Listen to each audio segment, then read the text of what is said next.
Testing, testing. 1, 2, 3. Hey guys, Hive Shelf will travel back at you. We're trying some new microphone things.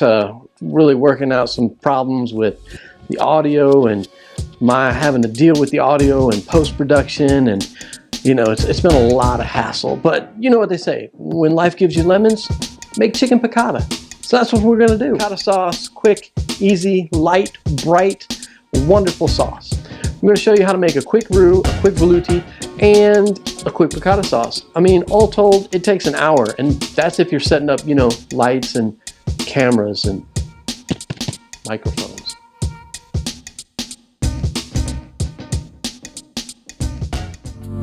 As usual, let's start with our mise en place. We're going to start with some garlic, give it the old smash and peel. And then chicken piccata, the piccata sauce has capers in it, so it's got some texture. So we're just going to give this garlic a rough chop and leave it at that. Next we've got half of a fairly large shallot. We're going to give it 2 horizontal cuts like so. Then we're going to give it some slices lengthwise. And then we're going to give it about the same rough chop as we have the garlic. So again, not super small. Like I said, this sauce has a little bit of texture.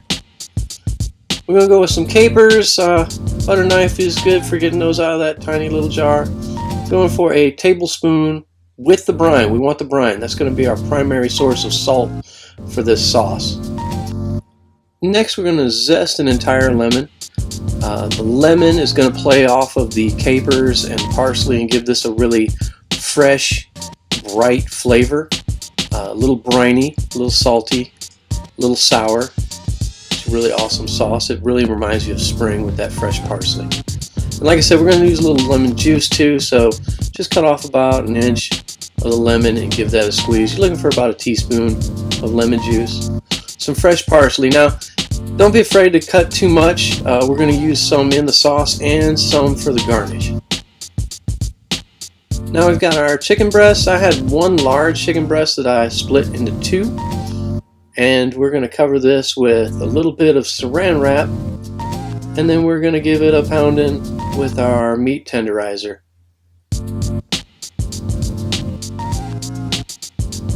Now, you probably have one at your house. Everybody's got one stuck in a drawer somewhere. It's got a spiny side and a flat side. We're going to use that flat side. We're not looking to really rip this meat up. We just want to flatten it out so it cooks faster. So we're just going to beat it, just tap, tap, tap, not really super hard. We're just going to beat it out till it's all a uniform thickness, and that'll make it fry up a lot faster. And we're not looking for an overhand smash. We're just tapping this out lightly. No need to go too aggressive. We're just trying to make it cook faster. Once you've got those pounded out to a uniform thickness, go ahead and give it a good sprinkle of our herb salt. We just made fresh herb salt the other day. You got to do it about once a month. Both sides, and then we're going to go to the oven. Can't overstate. Let your pan get hot. Then put the oil in, then let the oil get hot, then in goes the chicken. And of course we're using a steel skillet here. We want these to stick. We want these to get a good sear and a good color on them. And you just can't do that with a non-stick pan. So in they go, and they're going to stick a little bit, you'll see here. And that's a sign that they're not ready to flip. If they're sticking like that, just check them out, look at the sear on them. If it's not brown enough, just leave them go. As soon as they don't stick anymore, they're ready to flip. They've got a sear on them and they will separate themselves from the pan. But it's important to use a pan that will stick so that you can develop that color and that flavor. So leave it go for a good 2-3 minutes here, and then we'll come back and flip them. Now that I've doubled up the number of cameras I own, I can give you guys this behind the scenes shot and show you how my really big kitchen gets really full fast.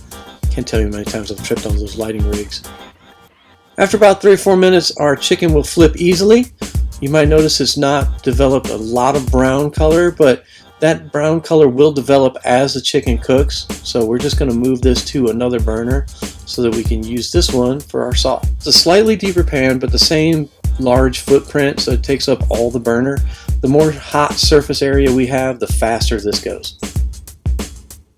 Give it a feel. Once your oil is warm, we're going to go in with our shallots, and we're going to come in with our garlic, and we're going to just cook these long enough to get a little bit of that rawness out of them.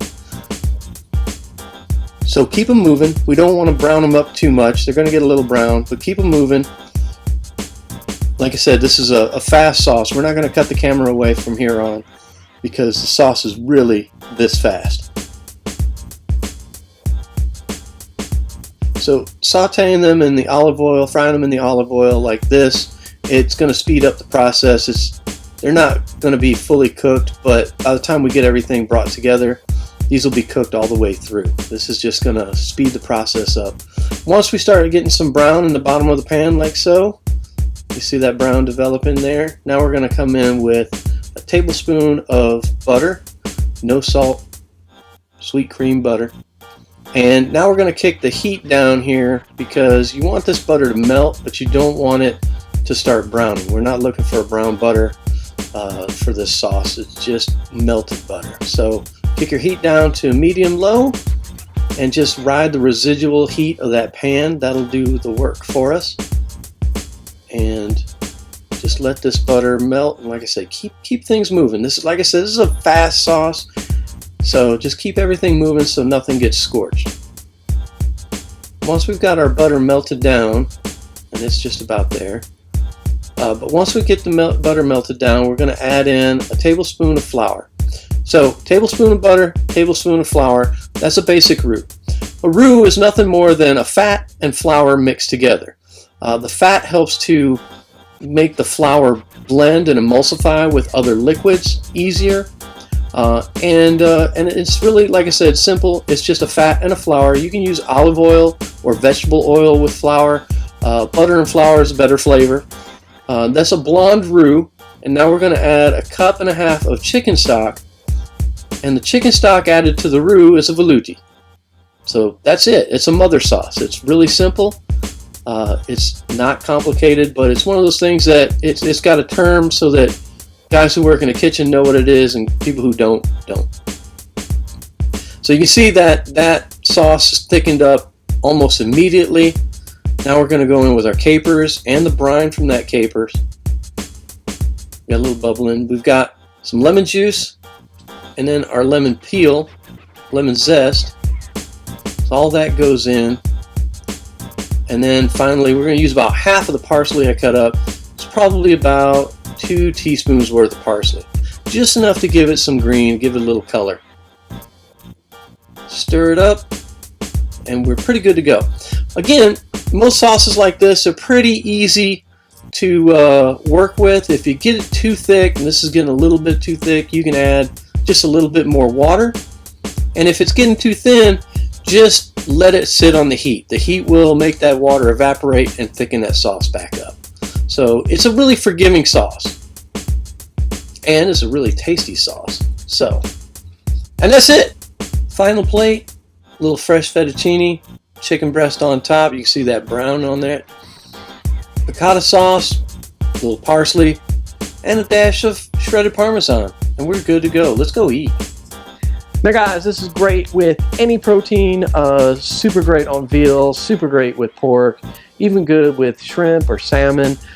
It's quick, it's bright, it's flavorful, it does a lot of the work for you. It's really simple, and it's so fast. You can do this for lunch, even if you've only got half an hour. And remember, you can always use your meat tenderizer to speed the process up even more. So chicken, veal, beef, beat it out with a mallet. Goes fast, and it gets some of your aggressions out. Like usual, hit those buttons, like, share, subscribe, comment. Make sure to hit the bell icon for further notifications, and we will see you soon. This is the part of the video I hate the most because it's the end, and it means I have to go clean up.